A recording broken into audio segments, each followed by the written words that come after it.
Hello my little revolutionists, I'm Zack Spiky, and this is my voice, pre-tea. Hello my little revolutionists, I'm Zack Spiky, and this is my voice, 1 month on tea. Hello my little revolutionists, I'm Zack Spiky, and this is my voice, 2 months on tea. Hello my little revolutionists, I'm Zack Spiky, and this is my voice, 3 months on tea. Hello my little revolutionists, I'm Zack Spiky and this is my voice, 4 months on tea. Hello my little revolutionists, I'm Zack Spiky and this is my voice, 5 months on tea. Hello my little revolutionists, I'm Zack Spiky and this is my voice, 6 months on tea. Hello my little revolutionists, I'm Zack Spiky and this is my voice, 7 months on tea. Since I was born I started to decay. Now nothing ever goes my way. Since I was born, I started to decay. Now nothing ever goes my way. Since I was born, I started to decay. Now nothing ever goes my way. Since I was born, I started to decay. Now nothing ever goes my way. Since I was born, I started to decay. Now nothing ever goes my way. Okay, so I forgot to do it. Whoops. Since I was born, I started to decay. Now nothing ever goes my way. Since I was born, I started to decay. Now nothing ever goes my way. Since I was born, I started to decay. Now nothing ever goes my way. Hello my little revolutionists, I'm Zack Spiky, and this is my voice, pre-tea. Hello my little revolutionists, I'm Zack Spiky, and this is my voice, 7 months on tea. Since I was born, I started to decay. Now nothing ever goes my way. Since I was born, I started to decay. Now nothing ever goes my way. So that's right, I'm 7 months on tea now, which is just absolutely insane. And I know that I say that every month, but I mean, there's really like no other term for it though, is there? So we're going to do the same as what we did last month, comparing to pre-tea rather than to 6 months on tea. Because I feel like when you're comparing it month to month, it's really easy for you to trick yourself into thinking that nothing's changed because I mean, how many changes are you going to see in a month? You know what I mean? So I'm going to compare myself to pre-tea to make myself feel a little bit better about myself. And I just want to be a bit transparent as well. I have been really stressed recently. I have had exams on, which is stressful in itself and stuff. I've just had a lot on, so I see your comments, you know, wondering how I am and stuff like that, and I just want to say that I'm fine. I'm past all that, I've finished all my exams, I've done all that, so all that stress is out of my life, and I don't think I did too badly on them either. I don't think I did amazing, but I don't think I did really bad either, so I've also had my birthday, which was quite a big birthday, and I've been on like a 14-day bender, so that's why my upload schedule has kind of went out the window, but I still want to keep uploading. I still love doing videos. It's like now is like quite a busy time, not necessarily stressful, but quite busy. But I really wanted to sit down and make this video because I love doing my tea updates. It's why I started my channel in the first place, so let's go.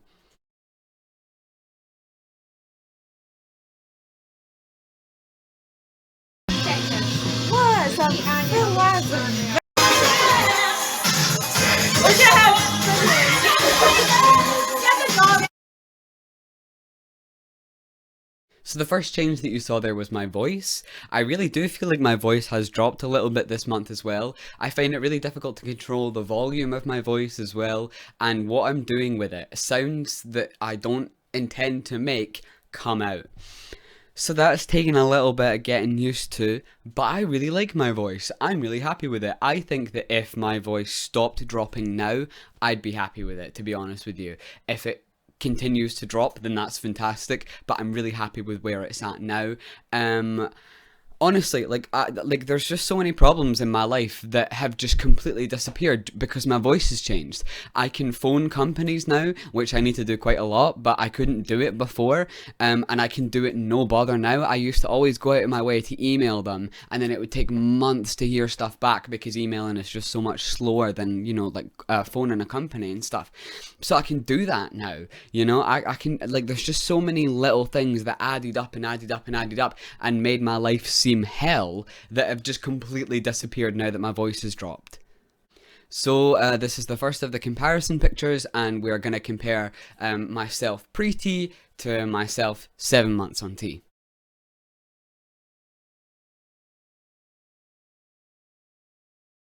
I feel like there is an awful lot of differences there. A lot of it in my face shape, I think. So like I still don't have like the most defined jawline in the world, and that's fine. My family doesn't really. It's more genetics than anything else. Um but honestly, I really do feel like my face shape has changed quite a bit. I don't think it's the actual bones that have really changed at all. I just think that it's like fat shifting around my face to make it look a bit different and stuff like that. But I'm still really happy with it. So next we have a picture of my snail trail pre-T and 7 months on T. And if you're not clear, a snail trail is like a bit of hair that goes down here.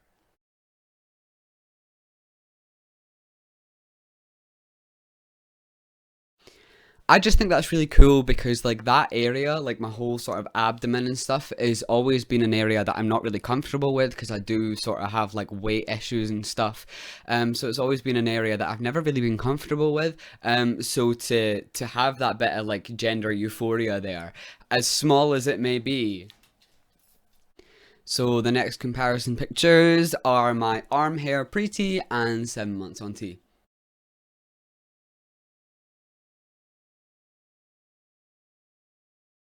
Subtle differences, I think there's definitely more hair on my legs than there is on my arms. The hair on my arms doesn't show up like at all, but in real life it is quite like it is more defined than it used to be, which is really really cool. Next we've got my leg hair. Now I always had leg hair, always, because everybody does, you know, but it is so much thicker, it is so much more defined, there's so much more of it, and it goes above my knees as well. Like I never used to grow leg hair above my knees, it was literally just my shins. So that's really cool that it's like growing like up my legs, you know what I mean? I feel like there's like vines growing around me.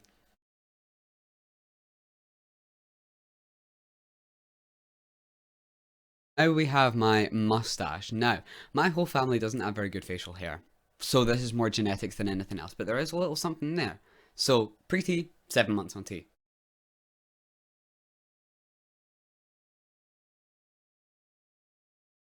Now, my acne has gotten worse since starting T.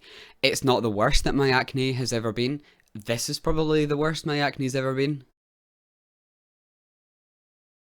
And it's not that bad. Like it's not at that point, you know. I have like a little spot here, you know, a couple like here and stuff. Like it's not a big deal. And you know, I don't know if my acne has gotten worse because of testosterone or if that was just going to happen anyway because I'm already prone to acne. But I think I've got it under control now. I use 4 products and 4 really good products. I use the CeraVe cleanser. I use the ordinary salicylic acid, I use the CeraVe moisturizer for dry skin, and I also use Sudocrem, which is basically nappy cream. It doesn't really do anything to get rid of your acne, but if you're prone to picking at your acne and creating scars and stuff like that, which I am, then putting Sudocrem on top of it is great because it's good for like scars and burns and little minor wounds and stuff like that, which is what I would create for myself by picking my acne and stuff. So it's really good for that, but I don't think it actually does anything to actually get rid of your spots. But you know, I've already got quite acne prone skin. I am quite young and in that sort of age range to have acne, so I'm not bothered about it. I'm not worried about it. I've dealt with acne that's much worse than this, and I really don't think that it's going to get any worse. If it does, then shit. But my skin's also gotten a lot thicker. I know that kind of sounds weird, but it's like it does feel like, obviously that's not something that I can like take a photo of, but it does feel like a lot thicker, which is really cool because I remember, right, it's so strange how like one person's random comment can actually make you feel so shit about yourself. But I remember seeing like a comment on my Instagram one time, and it was like, oh, you've got such soft womanly skin.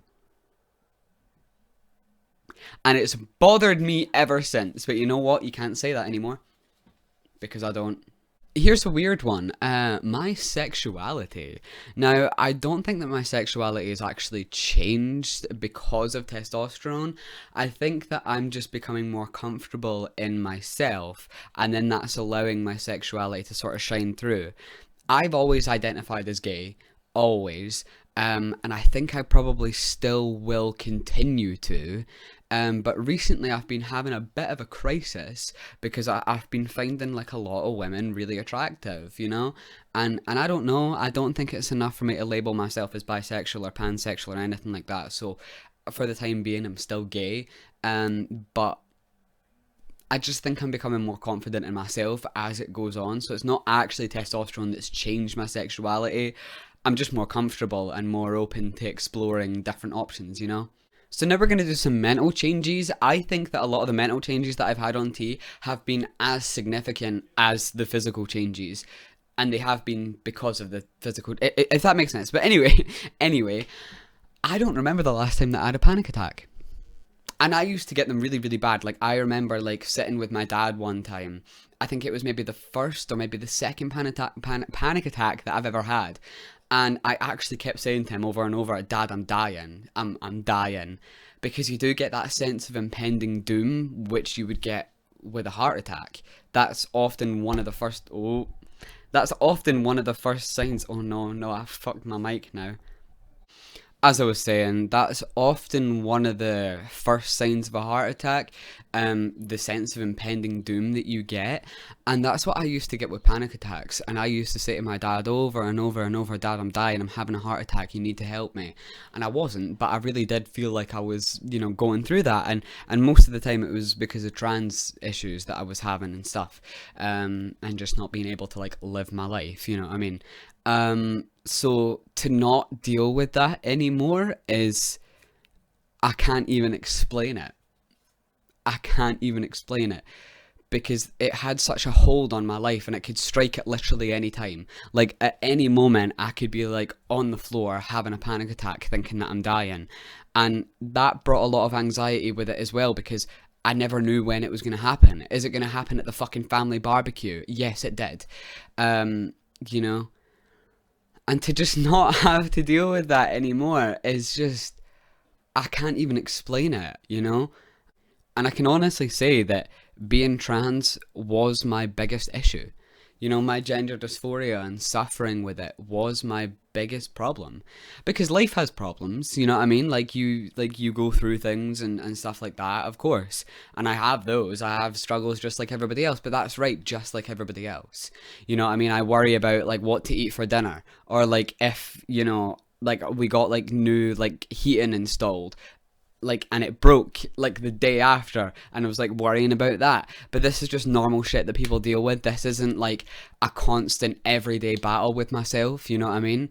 It's just normal shit. And